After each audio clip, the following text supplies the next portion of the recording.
What is up, and welcome to a brand new era of the Grey Wolf Network. It is Ned, joined by John for the We're Old Now podcast. John, how are you, man? Exciting times? Oh, very exciting times, man, but feeling quite old, as you sort of pointed out there. And what a way to kick off a new show, man, with none other than Michael Berryman, who's joining us today. How you doing, sir? Doing very well. We're here in hot and humid Florida. I love it, because before we jumped onto the interview, you're like, you guys are there wearing funny hats. John and I, we're in the middle of an Australian winter. It actually does happen, and it's quite cold here. So we've got the beanies and the works on, and you're there sweating it up in Florida. So what is cold? Vernon Wells is a good buddy of mine. So anyway, he's from your zip code. How cold is it? Well, what is it today? In Celsius, it'd be below 10. I'm not sure what that would be in Fahrenheit, but it's quite chilly. It's below freezing. Yeah, just about. It feels like it. And we're old, so, we feel the cold. Yeah, you're old. Right. Okay. I'm 72. No, that's still very young at heart, of course. Now, Michael, we want to talk to you. You must be very excited because the Comic-Cons and whatnot are sort of just starting to get back into the swing of things. How great is it for you to sort of get past that now and you're going to, get back out on the road again? Well, it's been a very cautionary tale for everybody for the last year. All my actor friends and celebs have, they've all gotten vaccinated. At least get the first two. There's a lot of people that don't believe in science, and we've had some neighbors, contract COVID, and they were dead within 2 weeks. So yeah, it's a real deal. Just be smart, respectful. Wear a mask, get on a plane, behave yourself, don't wind up in jail. There's a lot of idiots out there, but the bottom line is it's serious. I come from a medical family, medical background, 3 generations.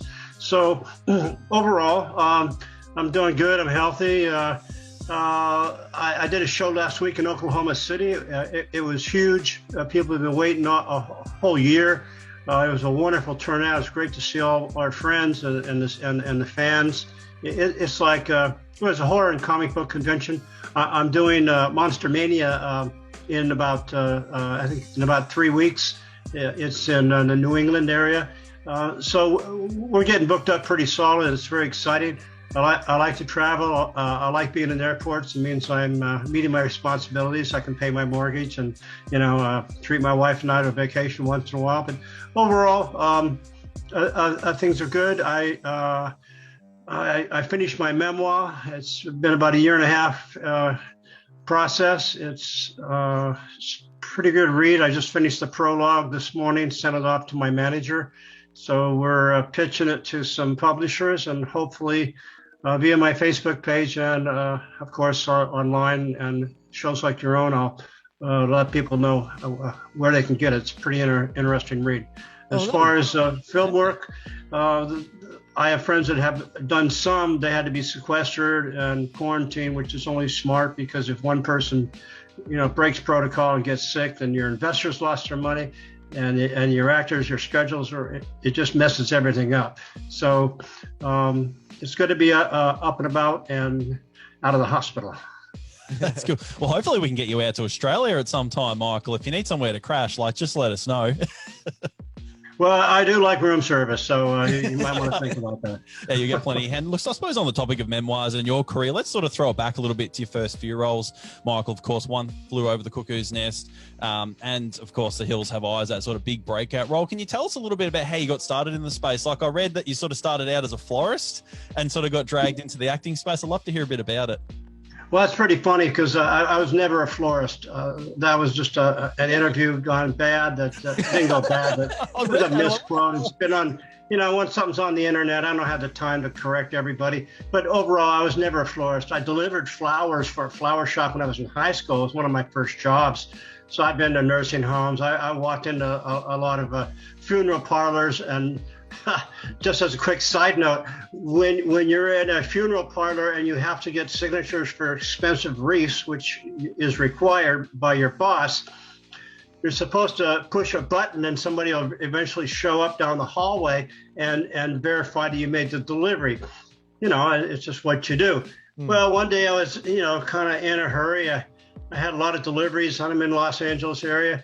And I'm hitting the buzzer, nobody's showing up. And after about 10 minutes, I'm going, oh, screw this. So I went down the hallway, started looking to see where the guy was, and I opened the door, and there was this dead guy embalmed with his chest cavity up over his head, and they were doing the innards and he's halfway dressed in a tuxedo, and I'm going, holy crap! and I turn around, and just then I see the guy running up the hallway going, you can't be in there, and I'm going, I'm not going back in, but just leave the flowers next to him and get out. Yeah, I signed out. So the florist thing, no, I was never a florist.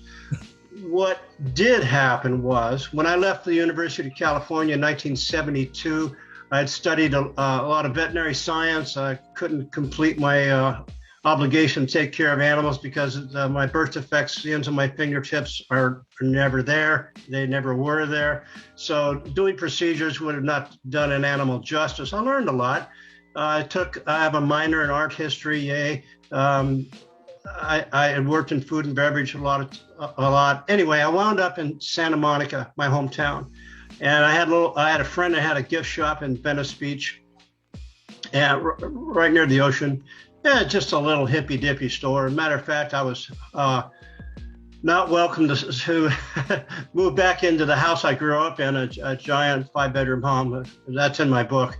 So I'm living in the street, basically, in my van.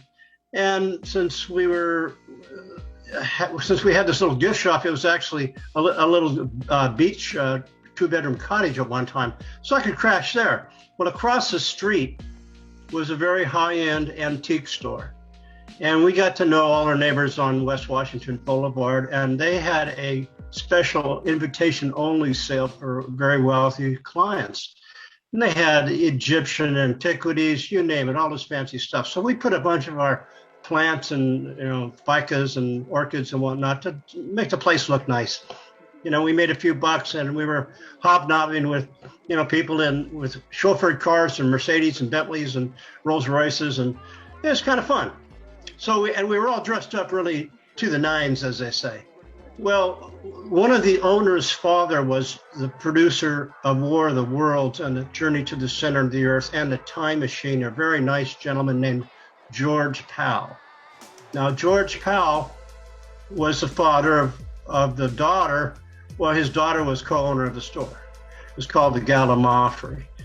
All right, so I meet George, and we're just having a good conversation, a glass of wine, and I go, hey, didn't you make some movies? I go, yeah.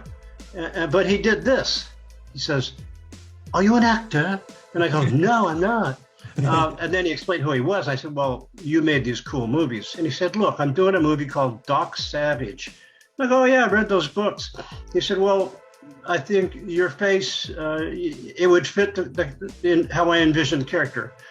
Long story short, he gave me a card for his office in Warner Brothers Studios, and he said, call my office. I want you to meet my director, and I want to hire you for one day to be at Harold Lloyd's estate, where Doc Savage meets Juan Jose Morales, the coroner of Hidalgo, who has the answer as to how his father died. And so I go, okay, yes, and I blew my nose. Anyway, I'm only human. So I did that. And I got a phone call to show up for a wardrobe fitting and all that good stuff. And then I got another phone call one day, and they said, someone's bringing you a script. Here's your lines. Okay, I studied that. And then I got a phone call and said, show up. And I did. And we shot the scenes with Ron Ely and the rest of his people. And it was a lot of fun. It was a lot of fun. And then I got done. I had a SAG card, thanks to George. He made sure I was Taft-Hartley. That means if you work at least a minimum of 2 days in a union production, you have to join the union. So he coughed up a couple $100 for my initiation, paid my dues for a year. And I had a SAG card, and I think I made after taxes $400. So I figured, wow, that was interesting. What am I going to do now?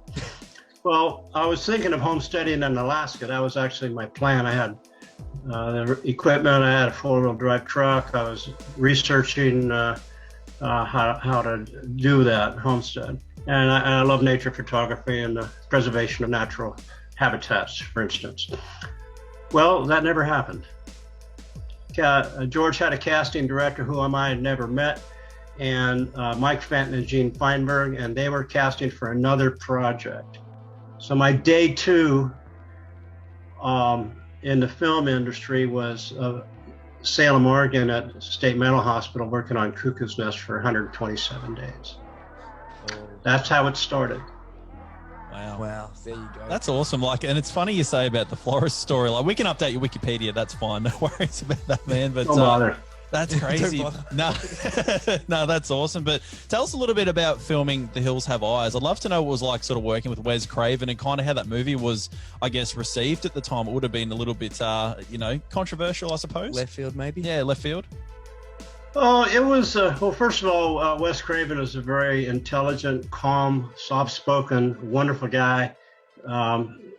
His smile was disarming, and yet his wicked imagination was sinister in the sense of he could really create tension. He knew how to build a story. And I was familiar with the Mojave Desert. I liked going there in the winter and fall and spring, not so much in the summer, of course, because it's bloody hot, but in the spring in the desert, when the desert is in bloom after the flood, the heavy rains, there's probably very few places on the planet that are as beautiful and vibrant when it's in bloom. It's really an experience. So I've always, I was an Eagle Scout, Boy Scout, all that kind of stuff, scuba diver, mountain climber, woodsman, climbing trees, chainsaws. I've done all of that stuff. Yeah. Well, we were filming in the desert, which I was familiar with, and we had LA actors who pretty much had done television and didn't have a lot of credits. Suze Lanier and Dee Wallace and Jimmy Whitworth and our good friend who played Bobby, Janice Blythe, all of them. We became family over the last 40 years. We keep in touch. We run into each other occasionally when we're in town, but it was delightful. We didn't have much of a budget. we had a couple of vans and trucks that people that had our equipment provided, and then we had a little motor home, and that was our dressing room, makeup, wardrobe, everything, and chill space in between shots. It was rough and tumble. It really was. We had an approach of making the characters real. Like, there was one scene when Pluto is in the hills looking at the family that we have stranded, and I've got the walkie-talkie and the binoculars, and Wes wanted me to take my knife and just go swipe on the rock for tension and then take off like we're going to get ready for the attack. Yeah. And I told Wes, that was the only time I disagreed with him. I said, no, Pluto's knife would be deadly razor sharp at all times, and to swipe it on a rock would dull it. And he says, no, I just need it for the tension. I says, no, I got to do another movement. I'm into the character. But it was a challenge. It was very, very physical, hot in the daytime, cold at night. Working with a handheld camera in tight quarters, for instance, when I'm attacking Brenda, Susan Lanier, and Mark pulls me off, my head actually wipes the lens. Well, my head actually went into the lens piece, and the sunshade of the lens actually cut the back of my skull. Oh. I just broke my skin, and then Eric Serafian, the DP, he had a big shiner from that. My point is,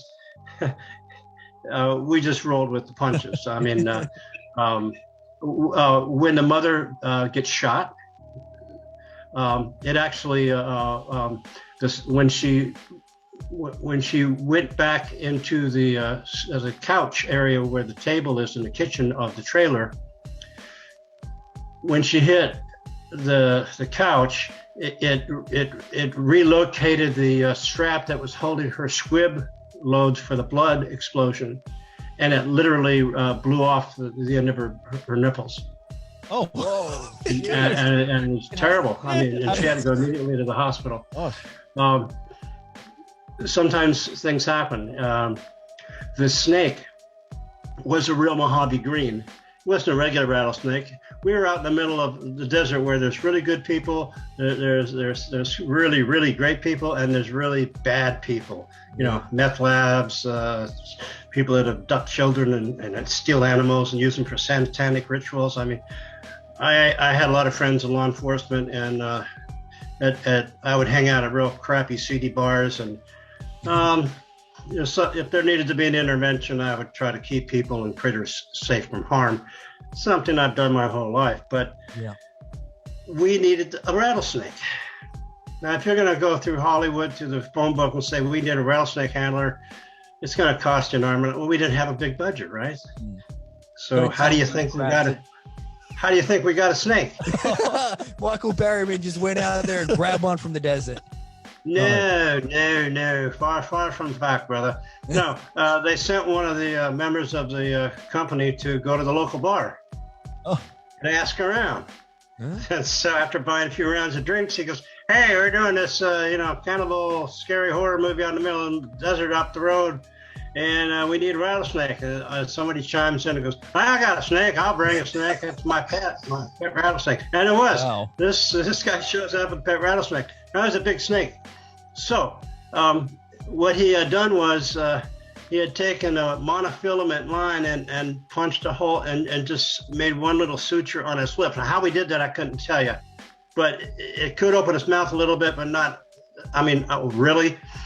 I didn't check to see if that was the case. That's what I heard. But I also saw him put it in ice so he'd get lethargic and slow. All right.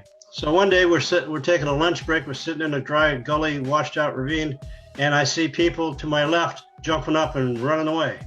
And then the next person next to them doing the same thing. Well, I put two and two together and just decided I'd get up and run away too. Well, the snake got loose and it was heading up the road. So the snake handler's getting his lunch and he's going, oh crap, you know, and he's running back to go get a snake, put it back in the box because it got out. And our actress, Janice Blythe, picked up the snake and went to hand it to Wes Craven, who fainted. And then the guy showed up and says, "Oh, no, you give me the snake and put it away." I guess what I'm trying to say is we're lucky we survived that shit. Well, we were thinking that. I'm sure you were, John. I was thinking, man, this sounds like they were lucky to get out alive. That poor lady's nipples, man. This is something else right here, Michael. Are these the sort of stories that are going to be in your book? In the second book, I pick up from the hills going forward. Okay, the first book, the title is "It Is All Good." And the cover is a picture of me with hair before I had my surgery. And it's a story about how my mother, who was a nurse, my dad, who was a neurologist and brain surgeon, my dad was on a secret mission to go to Hiroshima right after they dropped the bomb. Wow. I have pictures which I do not share, but I have pictures of vaporized images of human beings that have been infused into solid concrete walls.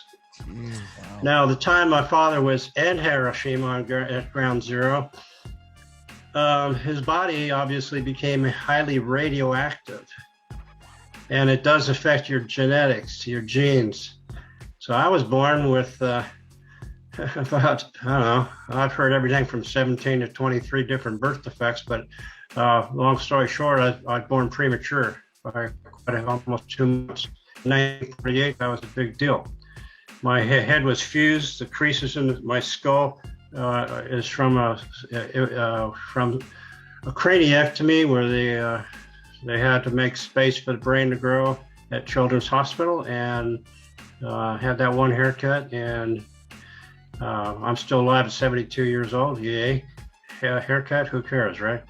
Yeah. So it's the story of this boy's life, and the prologue talks about, at the end of the prologue, it talks about what it was like from around from 1948 until I end the first book right after Cuckoo's Nest, and then I touch on Hills Have Eyes a little bit, and I finish with the premiere of Cuckoo's Nest and seeing it with, I can't tell you, you'll have to read the book. But the subtitle is quite straightforward. It's called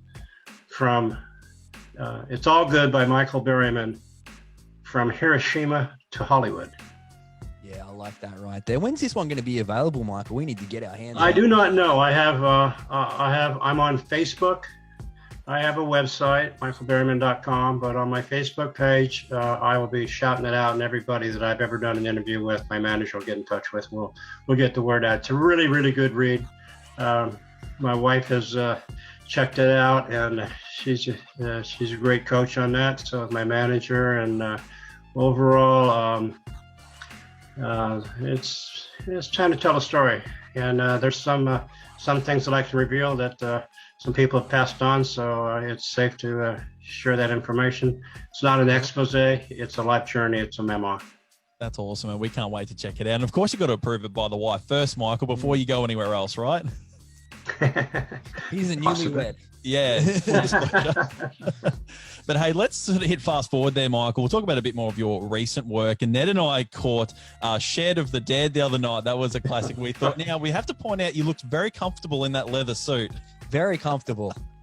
Well, the check didn't bounce, so what can I say? Yeah, thank you for bringing that up. Yeah. That's what we I did. had a mortgage to pay, damn it. The check didn't bounce. Yeah, that's fair enough. Just like he's just thrown past that one. What do you think? So we were talking about The Hills Have Eyes there, Michael. What did you catch the reboots of this? What were your sort of thoughts on the reboots of these movies? Well, my thoughts on The Hills Have Eyes reboot was I liked the photography. I liked it. I thought they did a good job. It started to get a little pedantic, to coin a phrase from my friend Andrew Getty.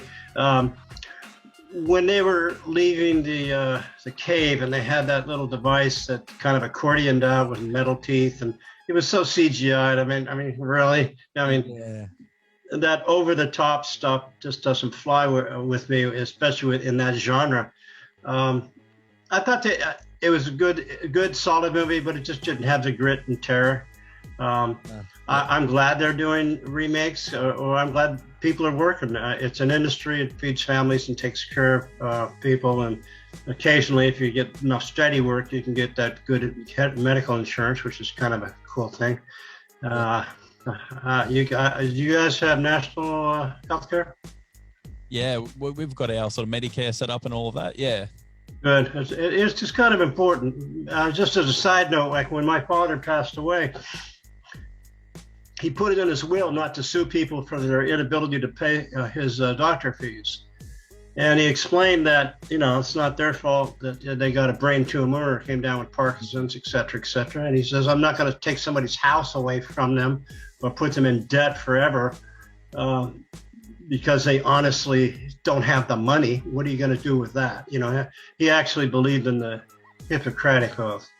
I remember him being on a board of review. And he came home one day and he said, he had this young neurologist that's just out of med school. He had a lot of doctor bills, from school, tuition. And my dad had probably read 500,000 EEGs. He was one of the tops in the entire planet. And the guy charged like 3 or 4 times what my dad did. And my dad said, well, you're overcharging, basically. Yeah. How many have you read? Oh, thousands. Well, I've read hundreds of thousands. So I bring that up because one of my favorite concepts is ethics. I was on, I think it was the last Morton Downey Jr. show. We had, there was a gal who was trying to say that people that do horror films should be incarcerated if somebody does a copycat killing or foul deed. And it was an interesting topic, but my point is this. Just like in the movie, what movie is it when the girl gets in trouble? It's a Joe Dante movie. She gets in trouble, has to go to the principal's office because she's talking about ducking and cover under a desk won't protect you from fallout. Remember the movie? Matinee. It's called Matinee. It's one of the. Yep. It's a wonderful must. Write it down on a crayon on your hand and go see it. It's a wonderful, wonderful movie by our friend Joe Dante. Well, I was of the same cut of cloth. In other words, I I'm not a big fan of armed conflict. I'll just put it to you that way.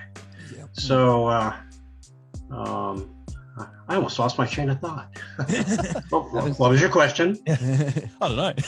No, but it is interesting you sort of bring up the ethics side of it, and I suppose it's with the I suppose yes, the ethics. age of reboots and remakes, all sort of talking about there. It's interesting that some of that might get lost in transmission, I suppose. No, not at all. I just had a brain fart. That's fine. Hey, it happens. It does. That's right. This is the where. No, ethics is pretty cool. So they were basically in New York on the Martin Downey Jr. show. People were saying that horror films are bad news, and I said no. You can watch real war on the news. You can watch real people die on war. Yep. Every day, any day of the week, anywhere on the planet.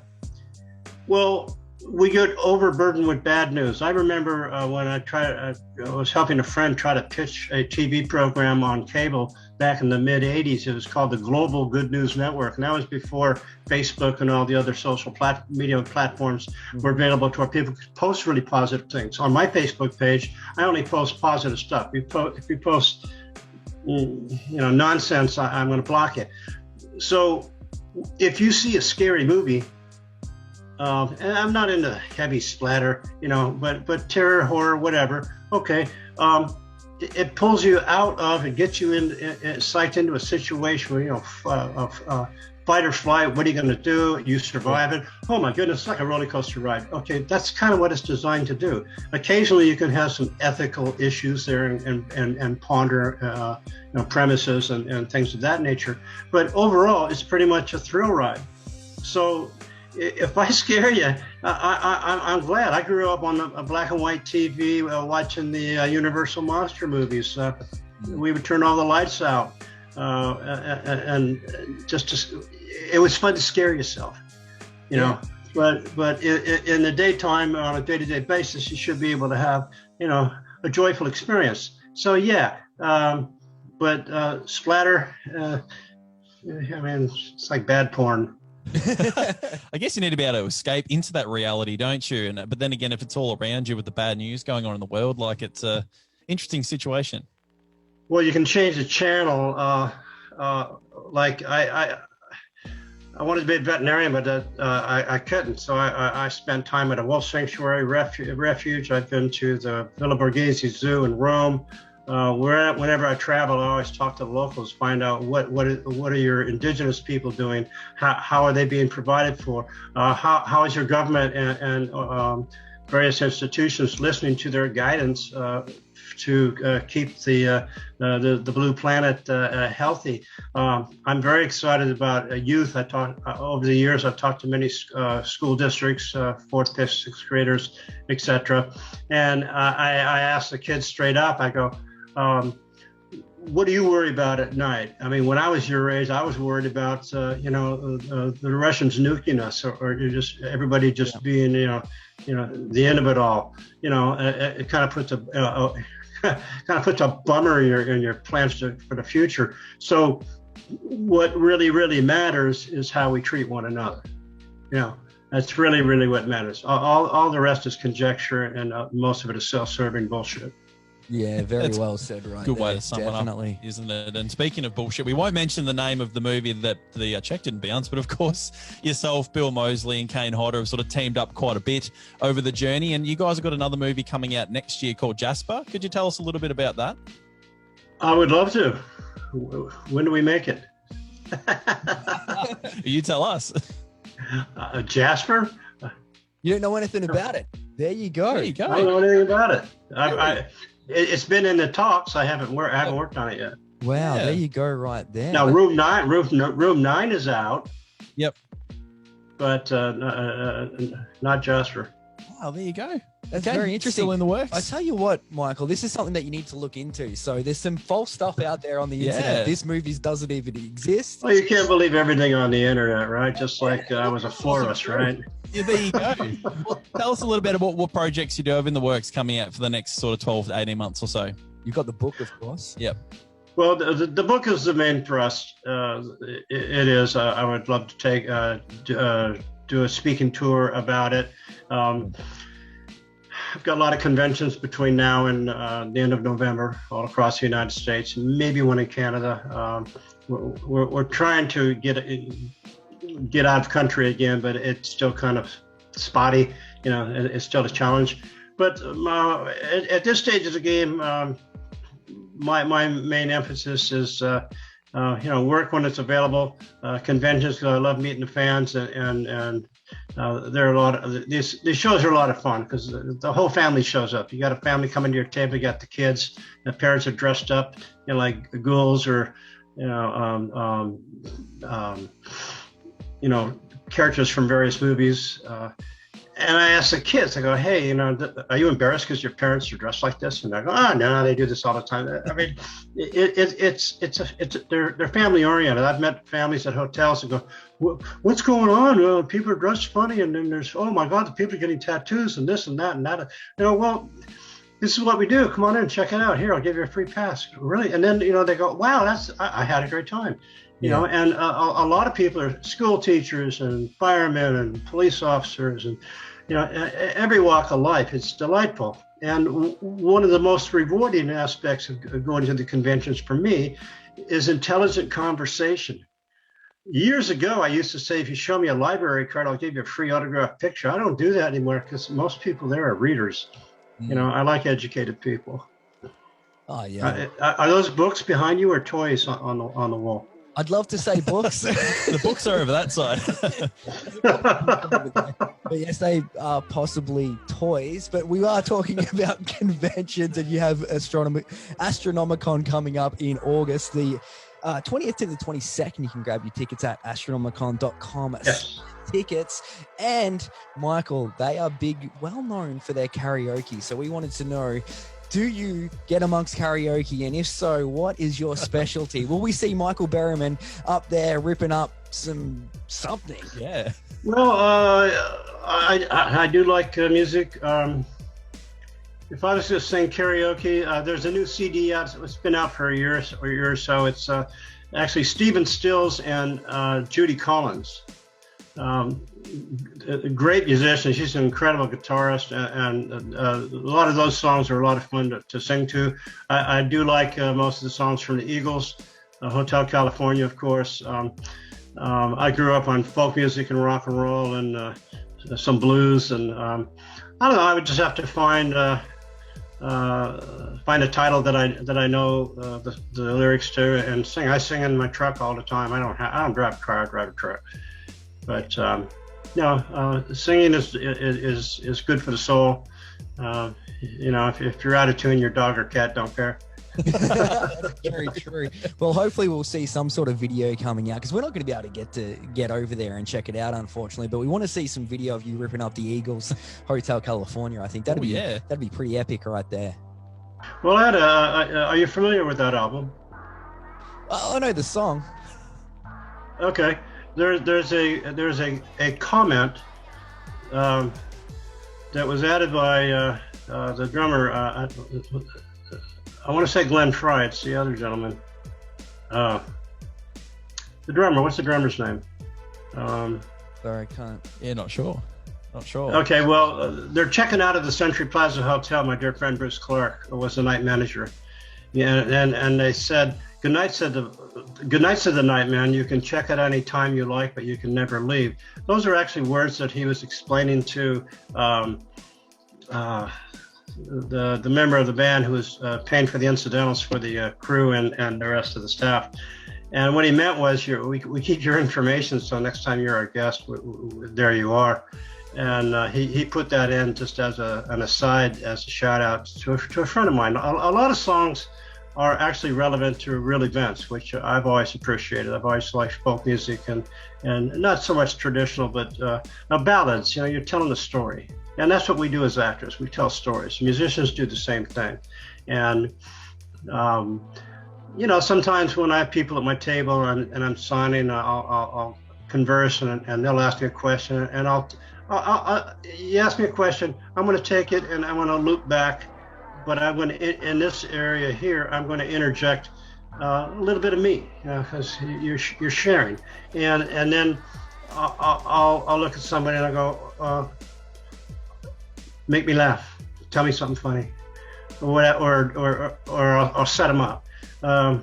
Did you ever come home and have your cat staring out the window and giving you that funny innocent look like I didn't do anything? I mean, so it's a taffy pull. It's a give and take. There's nothing more boring than being at a show and it's just like, Norman Reedus. Norman, I know Norman is a friend, and when you're on a hit show and you got people lined up hundreds down the hallway for hours on end, yeah, you don't have a lot of time to kibitz. If I understand that, but even people in that situation still have that communication. It's a warm, fuzzy feeling, so to speak, because you're getting tons of love, from the fans.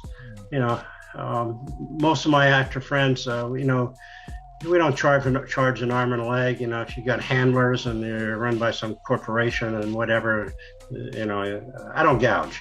My point is we're all there to have fun. We're all somebody can come up and you can tell that, they spend all their money on a certain item they really wanted to have, and then they're short. And I've seen very few, not very often does it happen where you see a celebrity like going, well, okay, well, come back when you have the money, or there's an ATM over there. No. If it's obvious, it's obvious, and I'll just go, when was your birthday? And they'll tell you. I go, oh man, that's right, I forgot, I had it written down. And how do I spell your name again? Well, happy birthday. Give them a picture. Yeah. Hey, this is the sort of people that you want to be around right here, Michael Berryman. Well, yeah. I mean, I'm not into hero worship.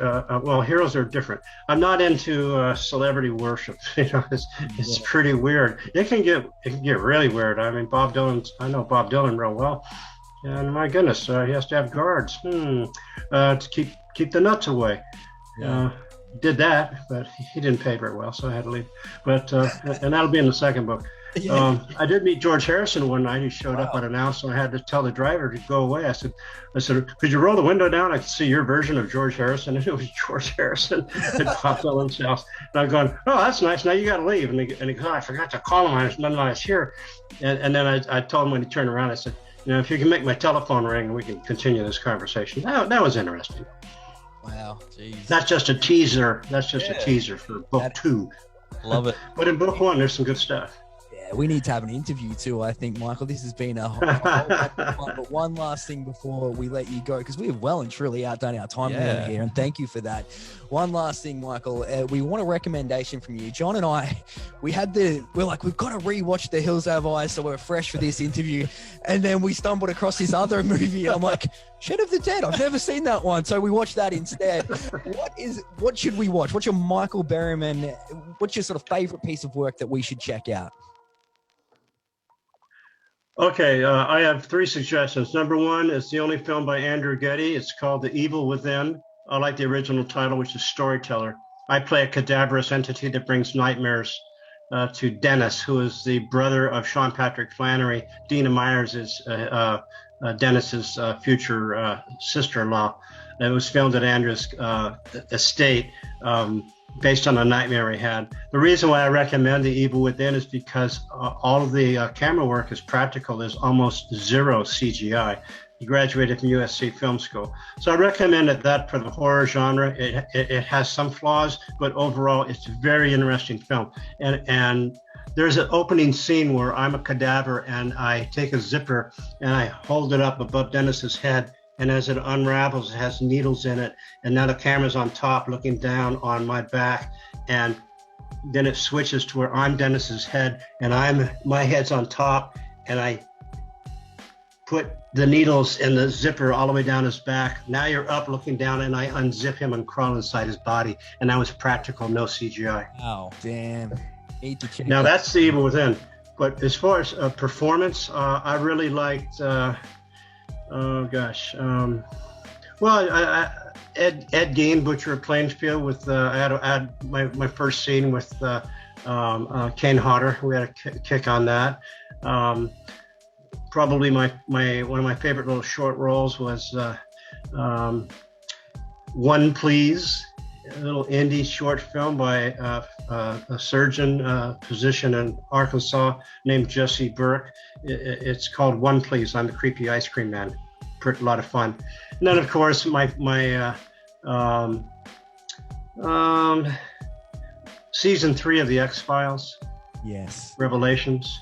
Owen Jarvis. Very, very good role in that. I had a lot of fun with that.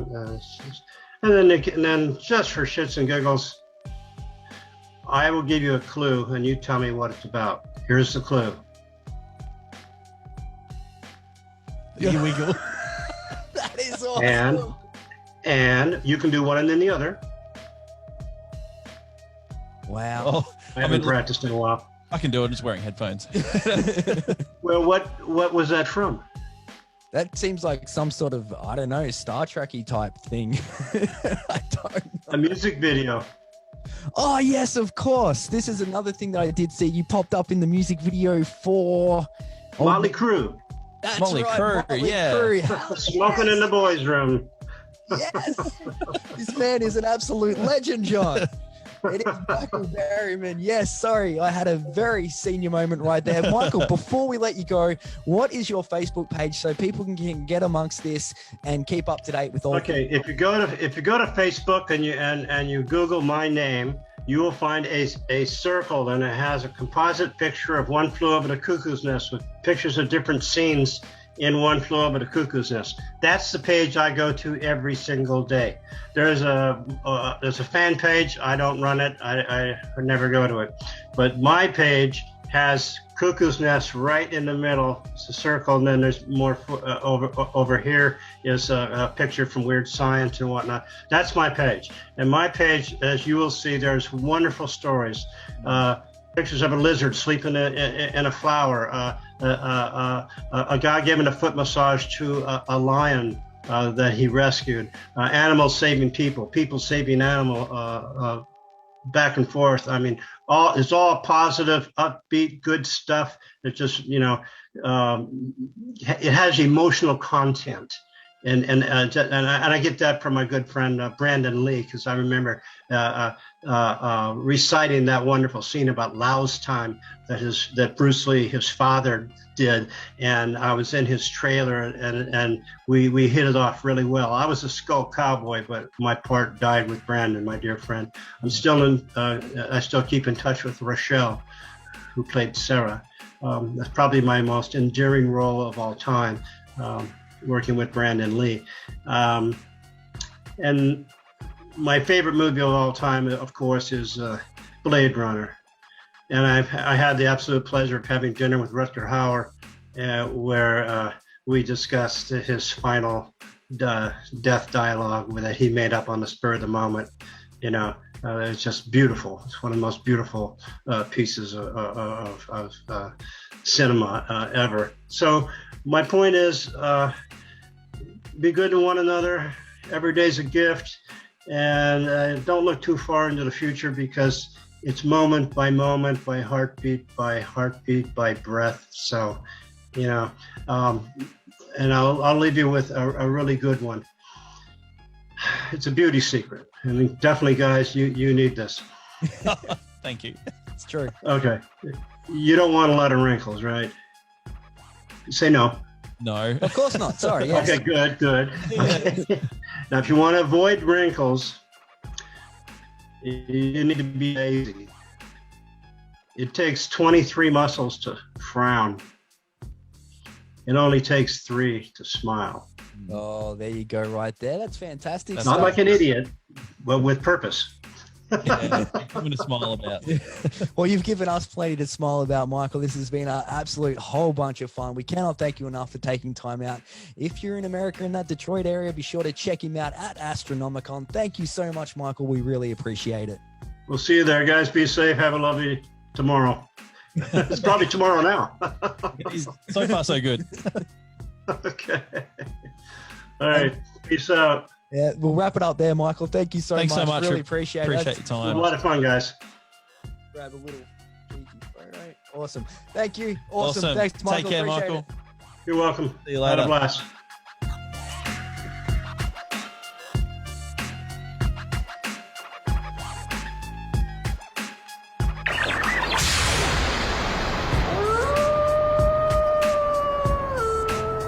This has been another presentation from the Grey Wolf Entertainment Network, greywolfentertainment.net.